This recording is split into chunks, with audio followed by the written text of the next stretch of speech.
So next is my turn, but before moving to the next subject, which is the subject matter interest group, I'd like to say thank you to Kunima-san and Sato-san presenting for each company. And because in this forum in Japan, I really wanted to have Japanese companies representative, and it is very pleased to fill those window with all the Japanese heavy industry company. Actually, I heard that we three companies are somewhat competing ourselves, but at the same time, there are in the quality organization there is some keeping mutual relationship, and it is called Zero Defect Samurai meeting, and that is held periodically in each company and having mutual communication. So I hope that kind of activity will extend to other companies in Japan by using this AESQ organization or a community of practice, etc. Okay. So for the subject matter interest group, there will be three presentations. One is for the problem solving, and next is a quality audit method, and at the end, APQP and PPAP. So I will take a problem-solving method piece. Yeah, I joined this SMIG group because I thought I'm expert for the problem solving, but that was not really true, because what I was doing is just firefighting, and that is not what we meant for this problem-solving method. So what is our problem-solving method doing? Is firstly, the mission is to assist AESQ supply base to apply and use consistent and standard problem-solving method.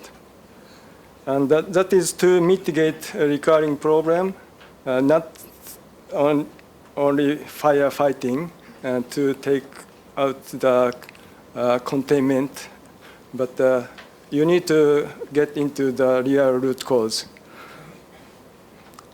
And that will lead us to achieve the goal of zero defect.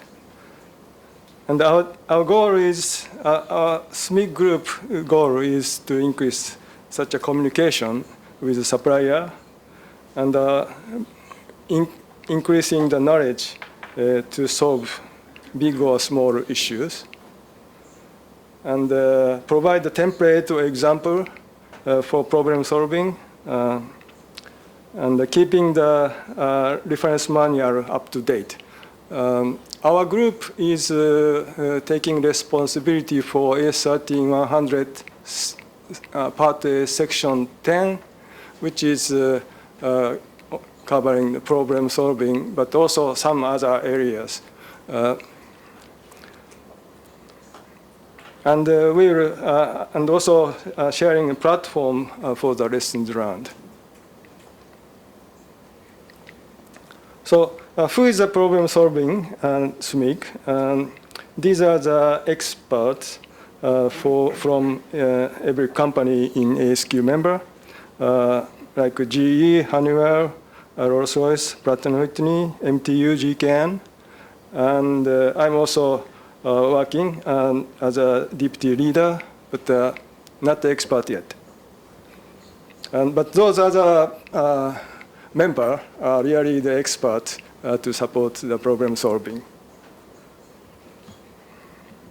So in our AESQ supplementary material webpage, there is a QR code, so you can try, and that will lead you to the those webpage. But if you go to that webpage, there is a reference manual for problem solving, but also some additional material you can use. And one of example is shown here. That is a tool for the all the tool you need for problem solving in different steps.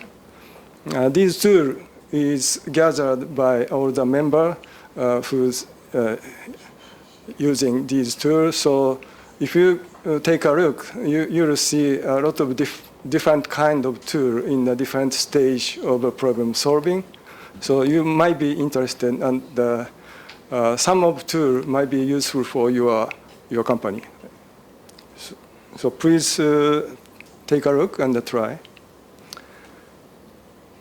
And the community of practice, you can find that link in this URL code. That is link in the LinkedIn. And currently you have over 450 members.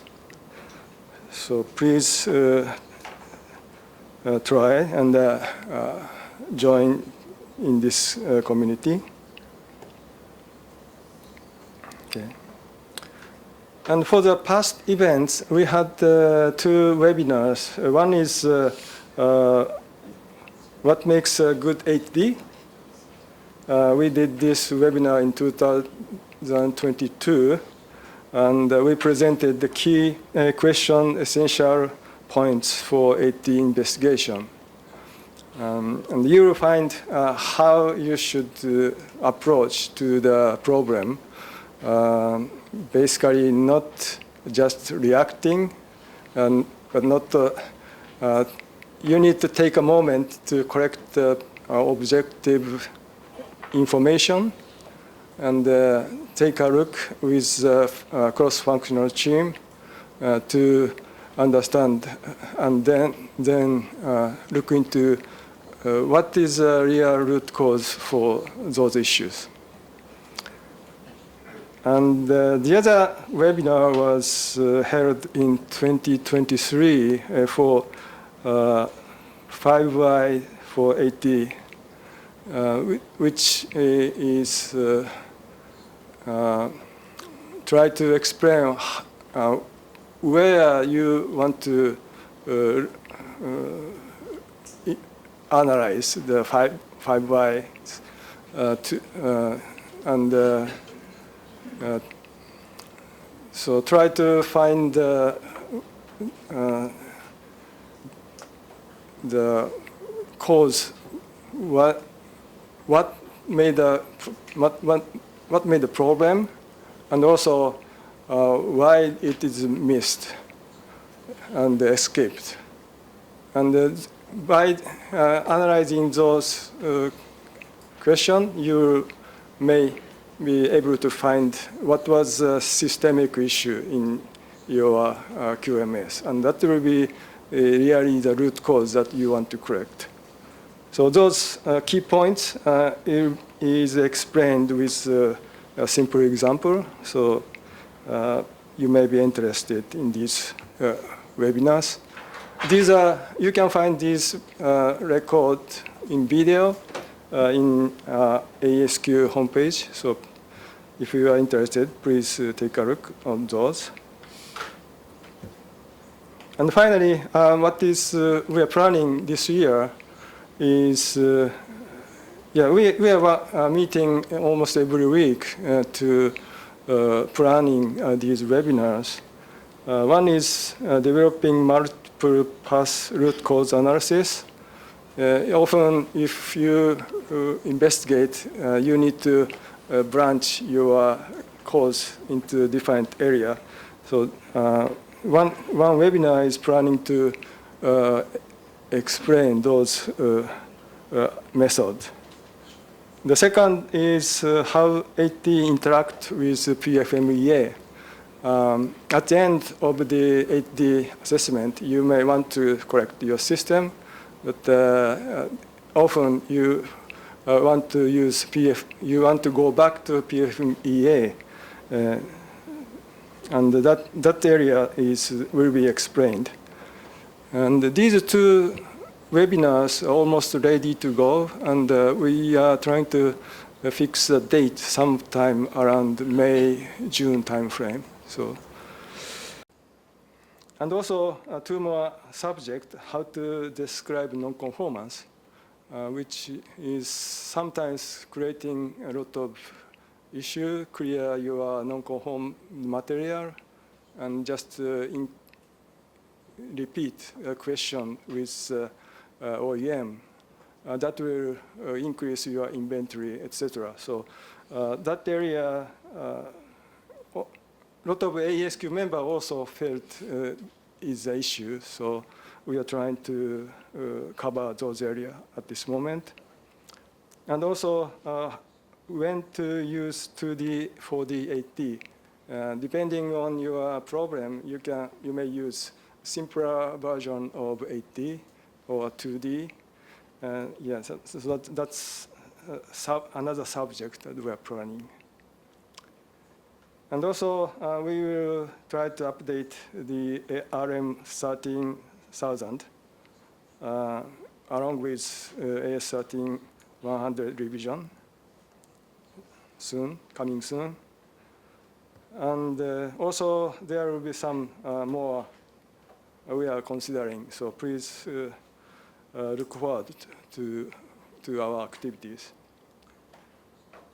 And I think that's all. But if you can put any comments that what you may want, you may be interested in the Q&A, we will appreciate it.